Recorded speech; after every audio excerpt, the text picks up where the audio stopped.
साईं राम। आप सभी भक्तों को मेरा प्यार भरा प्रणाम। आशा करती हूँ आप सब ठीक होंगे। आपका स्वागत है अपने YouTube चैनल भक्ति आराधना में। तो आज हम आपको सुनाने जा रहे हैं साईं सचरित्र अध्याय 6, जिसमें हेमांड पंत जी ने साईं बाबा के दैनिक जीवन, उनकी साधना, उनकी करुणा और उनके अद्भुत उपदेशों का बहुत ही सुंदर और प्रेरणादायक वर्णन किया है। तो आइए शिरडी के इस दिव्य वातावरण में प्रवेश करते हैं और आरंभ करते हैं साईं सचरित्र अध्याय 6। भक्तों, इस अध्याय में वर्णित है कि साईं बाबा का समूचा जीवन साधारण दिखाई देता था, परंतु हर क्रिया में गहरा अध्यात्म छिपा था। शिरडी में उनका रहन सहन बेहद सरल था। मस्जिद में रहना, भिक्षा मांगकर भोजन करना, धूनी जलाना, चिलम पीना और भक्तों को दया व प्रेम की दृष्टि से देखना। जो भी उनके पास जाता उसे लगता कि बाबा ठीक उसी की चिंता कर रहे हैं। प्रातःकाल बाबा मस्जिद की साफ सफाई करते, धूनी के सामने बैठते और उनकी आंखों में ऐसी करुणा होती कि भक्त देखते ही शांत हो जाते। धूनी केवल आग नहीं थी, वह बाबा की चिकित्सा और कृपा का माध्यम थी। उसकी राख, जिसे उदी कहा जाता है, अनगिनत भक्तों के रोगों और दुखों को दूर करती थी। बाबा कहते, उदी मेरा प्रसाद है, इसे श्रद्धा से लो। भक्तों का कहना था कि धूनी बाबा की जीवनी का प्रतीक है, जो जलती रहती है और अपने ताप से लोगों के कष्टों को भस्म कर देती है। दिन में कई बार बाबा चटाई बुनते या मरम्मत करते। यह साधारण कार्य लोगों को सिखाते थे कि मेहनत पूजा है। बाबा किसी भी प्रकार की आलस्यता पसंद नहीं करते थे। उन्होंने कई बार भक्तों को कहा, जो अपने हाथ से कमाता है वह सुखी रहता है। बाबा प्रतिदिन 5 घरों में भिक्षा मांगने जाते। यह भिक्षा केवल भोजन का साधन नहीं थी, बल्कि यह संदेश था कि संसार में कोई छोटा बड़ा नहीं है, कोई भी घर अपवित्र नहीं होता। बाबा का आगमन ही उस घर के लिए सौभाग्य माना जाता था। वे कभी भी भोजन के प्रकार में भेदभाव नहीं करते थे। उन्हें जो प्रेम से दिया जाता वे सादर स्वीकार करते। अध्याय में यह भी वर्णित है कि बाबा कहते थे, मेरे पास केवल राम नाम का धन है। यह वाक्य संसार को दिखाता था कि सांसारिक संपत्ति से बढ़कर आध्यात्मिक संपत्ति है। बाबा के पास भौतिक रूप से कुछ भी ना था, लेकिन उनकी आंखों में आनंद और संतोष का ऐसा प्रकाश था जो संसार के धनी लोग भी नहीं पा सके।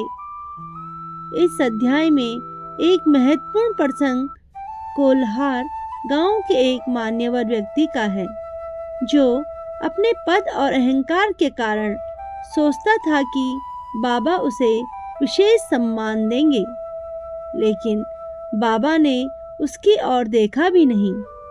भक्तों को लगा कि बाबा नाराज हैं, परंतु सच्चाई यह थी कि बाबा अहंकार तोड़ रहे थे। जब वह व्यक्ति विनम्र हुआ, तब बाबा ने उसे आशीर्वाद दिया। यह घटना दर्शाती है कि बाबा बाहरी आडंबर से नहीं, हृदय का भाव देखते थे। बाबा स्वयं भोजन तैयार कराते।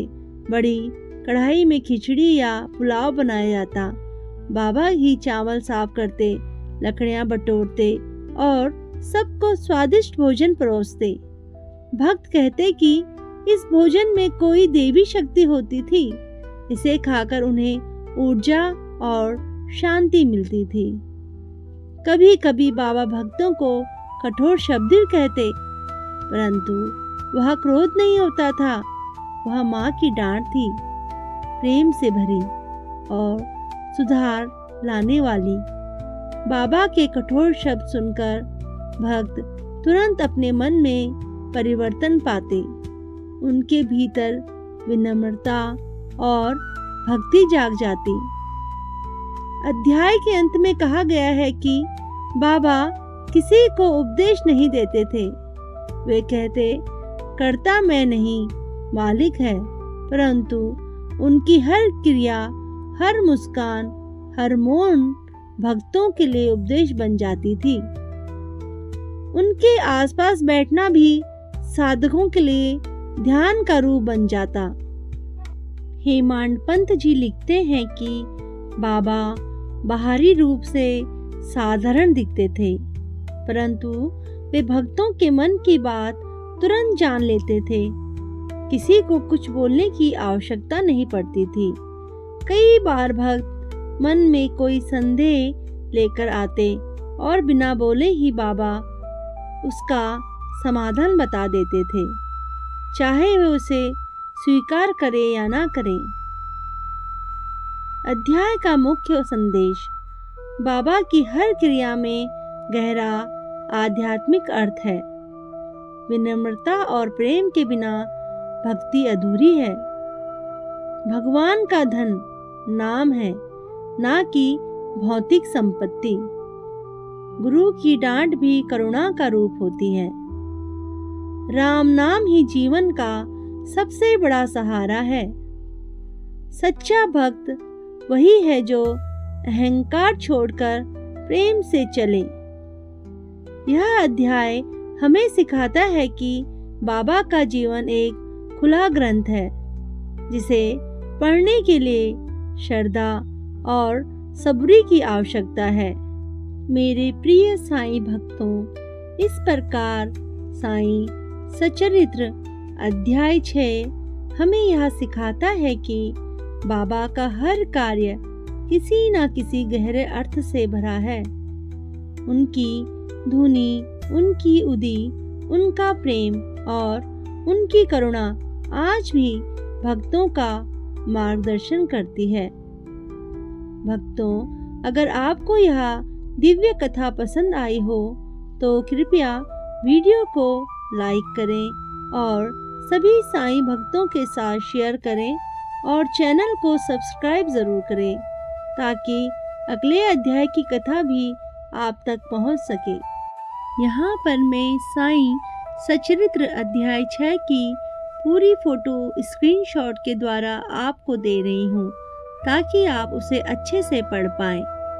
तब तक के लिए आप सभी भक्तों को मेरी तरफ से शुभ रात्रि।